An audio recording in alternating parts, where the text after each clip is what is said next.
6,600 लाख साल पहले लगभग 10 किलोमीटर चौड़ा एक विशाल उल्का पिंड पृथ्वी से टकराया।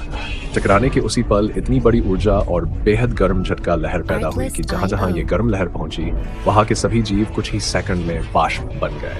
इसके बाद पूरी दुनिया में भयंकर आग लग गई, यहाँ तक कि आसमान में उड़ने वाले पंखों वाले डायनासोर भी इस तबाही से नहीं बच पाए।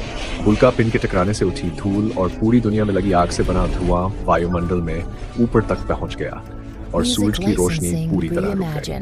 इसके बाद पूरी पृथ्वी पर लंबा और कठोर ठंड का मौसम छा गया, जिसे इम्पैक्ट विंटर कहा जाता है। लंबे समय तक माना जाता है कि यही टक्कर डायनासोर के खत्म होने का मुख्य कारण थी, लेकिन विज्ञान के विकास के साथ वैज्ञानिकों ने पाया कि इस महाविनाश में कुछ डायनासोर जीवित भी बचे। आखिर उन्होंने ये कयामत कैसे झेली? इसका जवाब छुपा है उस विनाश से ठीक पहले के समय में। चलिए हम चलते हैं उस दौर में जब ये टक्कर अभी हुई नहीं थी। उस समय डायनासोर अपनी सबसे उन्नत अवस्था में थे। पृथ्वी के हर महाद्वीप पर खतरनाक जंग चल रही थी। यह है उत्तरी अमेरिका। यहाँ पंखों वाले प्टेरोसॉर आसमान पर राज करते थे और जमीन पर टायरानोसॉरस रेक्स यानी टी-रेक्स का दबदबा था। टी-रेक्स के पास बेहद ताकतवर जबड़े थे और ये शिकार में माहिर थे। उनके पसंदीदा शिकारों में से एक थे त्रिसींग वाले ट्रिसेराटॉप्स।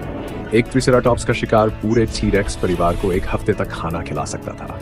वहीं बख्तरबंद एंकाइलोसॉर्स अपने शरीर पर बने हड्डी के कवच और डंडे जैसे भारी पूंछ से अपनी रक्षा करते थे। ये उन काला खून साल की विकास यात्रा से मिला सबसे बड़ा हथियार था। एडमोंटोसॉर्स अपने अंडे गर्मित में गाड़ कर रखते थे ताकि सूरज की गर्मी से अंडे फूट सके। हैरानी की बात है कि टी-रेक्स भी अपने बच्चों को इसी तरह सुरक्षा देते थे। जीवन की यह निरंतरता बहुत हद तक मिलती जुलती थी। एशिया में भी अजीब और अद्भुत डायनासोर रहे थे। उनमें से कुछ 6 मीटर लंबे और रंग बिरंगे पंखों से के होते।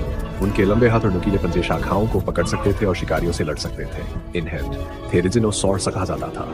इनका आकार और चाल डाल आधुनिक पक्षियों जैसी लगती थी, मानव विकास ने आने वाले भविष्य की झलक दिखा दी हो। दक्षिण अमेरिका में दुनिया के सबसे बड़े शाकाहारी डायनासोर अर्जेंटिनोस रहते थे। ये 35 मीटर तक लंबे हो सकते थे और इनका वजन छोटे पहाड़ जितना होता था।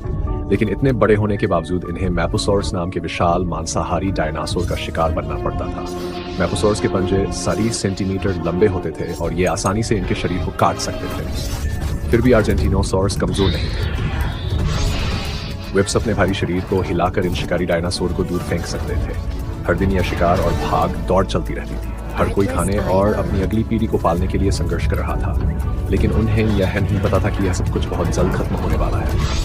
वह 10 किलोमीटर चौड़ा उल्कापिंड